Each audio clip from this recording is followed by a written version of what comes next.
오늘은 믿음으로 세워지는 가정, 믿음으로 세워지는 가정이란 제아의 말씀을 여러분과 함께 나누고자 합니다. 5월은 참 아름다운 달입니다. 그래서인지 결혼하시는 분들이 많습니다. 남녀가 결혼하는 이야기는 사실 흔하디 흔한 이야기지만 언제 들어도 참 재밌는 이야기입니다. 그래서 그날만은 한껏 멋을 부린 신랑과 또 아름다운 신부가 주인공이 됩니다. 아마 여기 오신 분들 중에서도 이제 결혼을 앞두고 오신 분들도 계실 겁니다. 아마 얼굴이 환하게 있는 분들이 그런 분들인 것 같습니다. 두 사람이 서로 마주보고 서약할 때 괜히 증인들도 가슴이 찡해집니다. 두 사람의 만남이 어떠했는지 잘 알면 알수록 또 그러하게 됩니다. 그런 가운데 우리는 새로 세워진 가정을 함께 축복하게 됩니다.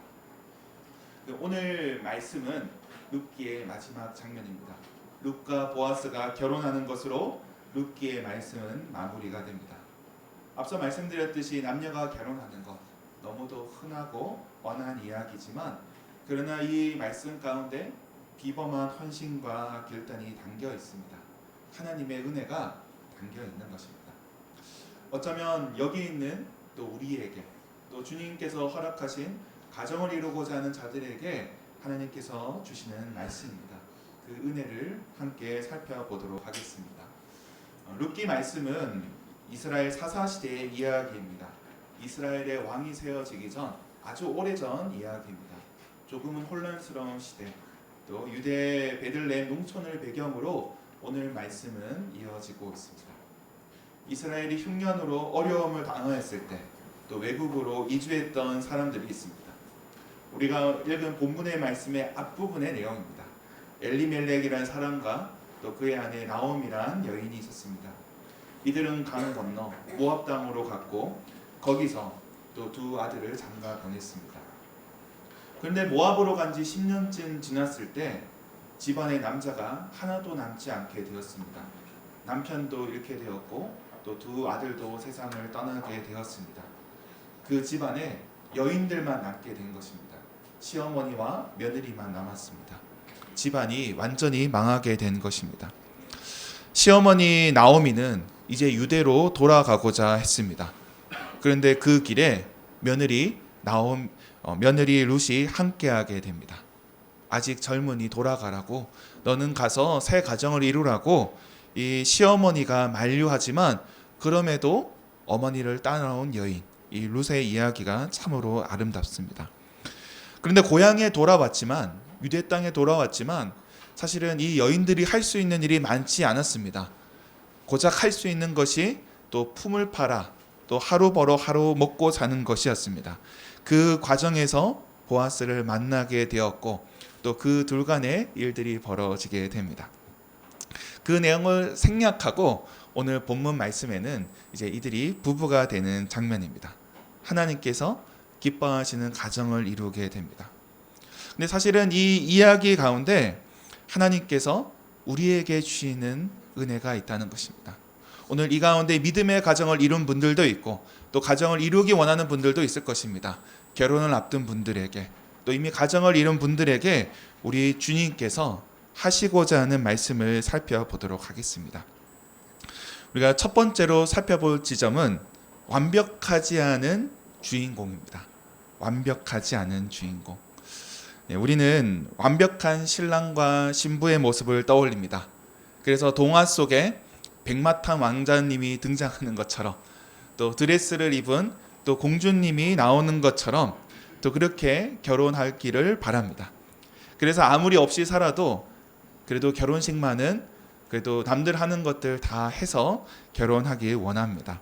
그날만은 완벽한 주인공이 되고 싶어 합니다. 근데 오늘 본문에 등장하는 룻과 보아스 또 거기에 나오미는 완벽한 사람과는 거리가 멉니다. 어쩌면 결혼정보업체에 가더라도 또 퇴짜를 맞을 그런 사람이라 할 수가 있습니다. 먼저 룻의 프로필을 살펴보겠습니다. 룻은 모압 사람입니다. 그러니까 외국인이라는 겁니다. 이방 여인. 거기에 남편을 사별했던 여인입니다. 그러니까 결혼을 처음 하는 게 아니라 두 번째 결혼인 거죠. 거기에 우상을 섬겼던 사람입니다. 비록 나오미를 통하여서 또 하나님을 섬기게 되었지만 믿은 지 오래되진 않았습니다. 물론 효성이 지극하다, 아직 나이가 젊다는 것은 또 가점 요인이 되겠지만, 그러나 사람들 보기에는 좋은 신부감은 아닙니다. 왜 그렇겠습니까? 이 룻과 결혼하게 되면 누가 따라오게 됩니까? 나오미가 따라오게 됩니다. 그러니까 자기 부모도 아닌데, 하다못해 장모도 아니고 전 남편의 어머니를 모셔야 되는 상황이 되는 겁니다. 보아스도 어떻습니까? 보아스는 언뜻 보면 꽤 괜찮은 사람 같습니다. 그 나이도 조금 있지만 그게 흠이 아니라면 재산이 많이 있습니다. 괜찮은 조건처럼 보이죠. 그런데 이 고대 사회에 결혼을 안 했다는 것은 개인의 선택이 아닙니다. 내가 결혼을 하고 안 하고를 내가 결정할 수 있는 그런 문제는 아닙니다. 집안의 일이기 때문에 그렇습니다. 근데 남들이면 10대 후반이면 결혼을 하는데 나이가 들기까지, 오늘 우리가 본문을 살펴볼 때 보아스의 나이는 중년 그 정도로 보입니다. 이전에 결혼했다 사별을 했는지, 아직 미혼인지 모르지만 홀로 살아가고 있습니다. 노총각이거나 호라비입니다. 이 보아스의 족보를 따져보면 그의 위에 살몬이란 사람이 나옵니다. 그의 아버지일 수도 있고 그 윗대 할아버지일 수도 있는데, 이 살몬은 기생 라합과 결혼한 사람입니다. 여리고가 무너질 때 그때 협조했던 라합과 결혼한 사람입니다. 그러니 이 보아스 집안도 순수 유대인이라고 하기는 어렵습니다. 더군다나 그 어머니가 기생이라고 하면 남들이 어떻게 보겠습니까? 보아스가 부자라 할지라도 그렇게 좋은 신랑감은 아니었던 것입니다. 거기에 이 나오미도 그렇습니다. 나오미는 모압에서 어떻게 살았는지 모르지만 남편도 잃고 자식도 잃은 사람입니다. 그동안 평생 일구었던 모든 것들을 잃어버린 사람입니다. 누가 이 여인을 복되다고 할 수가 있겠습니까? 어찌 보면 젊은 룻의 앞길을 가로막고 있는 것은 아닌지 생각해 보아야 합니다. 가진 것도 없는 상태에서 또 이들과 함께 하고 있습니다. 이처럼 오늘 본문에 등장하는 사람들, 이방 여인 룻, 나이 많은 보아스, 또 망해서 돌아온 나오미, 이들은 다들 결함이 있는 사람입니다. 누구 하나 완벽한 사람이라 할 수가 없습니다. 동화 속 장면에 그 완벽한 커플이 될 수 있는 그런 사람들이 아니라는 것입니다. 아마도 이들은 자기의 조건을 생각했을 때 결혼을 꿈꿀 수 없었을 것입니다. 그런데 하나님께서 이들을 만나게 하십니다. 이들을 통해서 가정을 이루게 하십니다. 소위 믿음 좋고 집안 좋고 젊고 똑똑하고 예쁘고 가진 것도 많은 사람들, 그렇게 있을 것 다 있는 사람들, 어느 것 하나 흠잡을 수 없는 사람들을 데려다가 하나님이 이들을 가정을 세우게 하신 것이 아니라 어찌 보면 흠이 있는 사람들, 또 완벽하지 않은 사람들, 아픔이 있는 사람들, 이들을 데려다가 주님께서 함께하게 하십니다. 그런데 이들의 만남에는 특별한 요소가 있습니다. 그 지점을 살펴봐야 합니다. 오늘 본문의 두 번째로 살필 지점은 이들의 희생과 헌신입니다. 믿음의 가정은 자기 희생과 헌신으로 세워지게 됩니다. 앞서 그 보아스와 룻의 또 부족한 점을 살폈습니다. 이렇게 이야기하니까 정말 나쁜 사람들인 것 같죠, 그렇죠? 네, 그저 스펙만으로는 이들을 온전히 설명할 수는 없습니다. 이들의 희생과 헌신을 다루지 않고서는 이들을 제대로 소개한 것이 아닙니다. 앞서 말씀드렸듯이 룻은 모압 사람이고 남편을 잃은 사람입니다. 자식이 없는 사람입니다. 그런데 이 나오미와 연결고리는 이제 아무것도 남지 않습니다. 아니, 남편도 없고 자식도 없고 아무런 관계가 남지 않은 이 나오미입니다. 그런데 나오미는 룻을 내보내려고 합니다. 아직 젊으니까 제가 하라고 돌아가서 또 그렇게 살라고 하는데, 룻은 끝까지 나오미와 함께합니다. 어머니의 하나님이 나의 하나님이라고 고백을 합니다.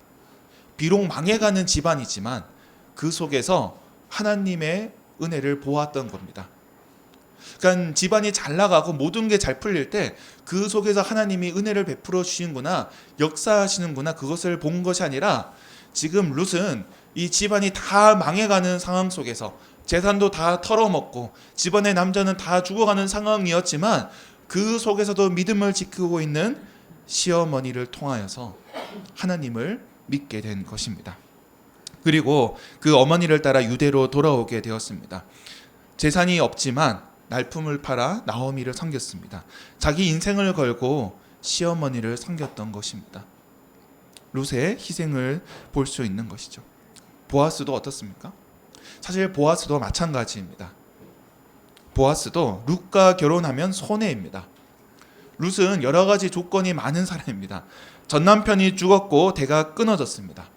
이렇게 대가 끊어지게 될 때에 성경은 남편의 친척이 이 여인을 맞이하고 또 그 사이에서 낳은 자식이 죽은 자의 이름을 잇도록 하고 있습니다. 그러니까 우리가 국사 시간에 배운 그런 형사치수죄와 마찬가지인 겁니다. 이게 홀로 된 여인을 돌볼 수 있도록 하고 또 그들 가문에서 대가 끊어지지 않도록 그렇게 배려하는 것이죠. 그런데 이것이 좋은 일입니까? 사실은 사람들이 즐겨한 일은 아닌 것이죠. 성경에 보면 이것을 하지 않고자 또 거리에다가 죽은 사람도 나옵니다. 기껏 룻과 결혼해봤자 또 그렇게 자식을 낳아 키워봤자 그 자식은 누구 자식으로 취급됩니까? 네, 죽은 사람의 자식이 됩니다. 물론 내 자식이긴 하지만 죽은 사람의 이름을 따라가는 것이죠. 또 거기에 따라 재산도 떼어 주어야 합니다. 우리 집안 사람이 아닌 게 되는 것이죠. 멀쩡한 자식 낳아다가 남의 양자로 삼는 셈이 되는 것입니다. 거기에 죽은 남편의 시어머니를 모셔야 됩니다. 모실 사람이 자기 어머니도 아니고 장모님도 아니고 아무런 상관이 없는 사람이지만 모셔야 한다는 것입니다. 오늘 본문의 8절에 보면 보아스보다 먼저 책임져야 할 사람이 등장합니다. 8절에 집안간으로서 책임이 있는 사람, 아마 보아스보다 더 가까운 친척이라 할 수가 있습니다.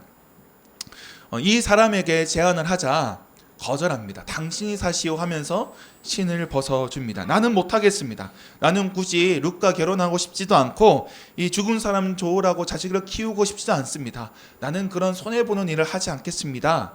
라고 하는 것이죠. 그런데 그때 보아스는 어떻게 합니까? 이 모든 조건을 받아들입니다. 이스라엘의 한 가문이 잊혀지지 않도록 그 대가 끊어지지 않도록 그 율법에 순종하고 있습니다. 이방 여인 룻을 맞아들이고 나오미도 봉양하기로 결단합니다. 어찌 보면 자신의 재산과 자신의 미래를 포기한 셈입니다. 그리고 나오미도 마찬가지죠. 이 불행한 상황 속에서도 나오미는 믿음을 지켰습니다. 며느리 룻의 헌신을 당연하게 여기지 않았습니다. 진정으로 그의 미래를 열어주고자 하였습니다. 유대에 돌아왔을 때 그와 가정을 이루도록 도와줍니다. 사실 어느 며느리가 이 사별한 며느리 제거하는데 앞장서겠습니까? 이 나오미는 룻의 코치가 되어서 그가 결혼할 수 있도록 그 모든 여건을 준비하였습니다. 그렇게 했던 것이죠. 어찌 보면 이들 가정은 희생과 헌신으로 세워진 것입니다. 세상에서 또 원하는 그러한 조건은 아닐지언정 그러나 이들에게는 특별한 은혜가 있었던 것입니다. 서로 사랑하며 헌신하며 결단함으로 내어줌으로 이들은 가정을 이루었습니다. 근데 이런 희생과 헌신으로 세워진 가정 가운데 오늘 하나님께서는 복을 내려 주십니다. 오늘 본문의 세 번째로 살필 지점이 바로 여기 있습니다. 하나님께서 주신 복이 있다는 것입니다. 하나님께서는 이들을 보살펴 주십니다. 물론 하나님께서 모든 가정에 복을 내려 주십니다. 여기 결혼하실 때 또 하나님께서 모든 가정에 복을 내려 주셨습니다. 근데 특별히 이들에게는 하나님께서 은혜를 더하여 주십니다. 하나님께서 보아스와 룻에게 아들을 허락하여 주십니다. 이 아이는 죽은 나오미의 아들을 이어가게 됩니다. 그런 점에서 나오미에게 주신 자식이라 할 수도 있습니다. 또 함께 가정을 이룸으로 또 보아스도 룻도 나오미도 복을 누리게 되었습니다. 홀로 살아가던 보아스, 그에게 아내가 생겼고 자식이 생겼습니다. 룻도 남편이 생겼습니다. 자기를 아껴주는 사람, 자기를 가리워줄 수 있는 또 그늘과 같은 그런 사람이 생긴 것입니다. 나오미도 마찬가지입니다.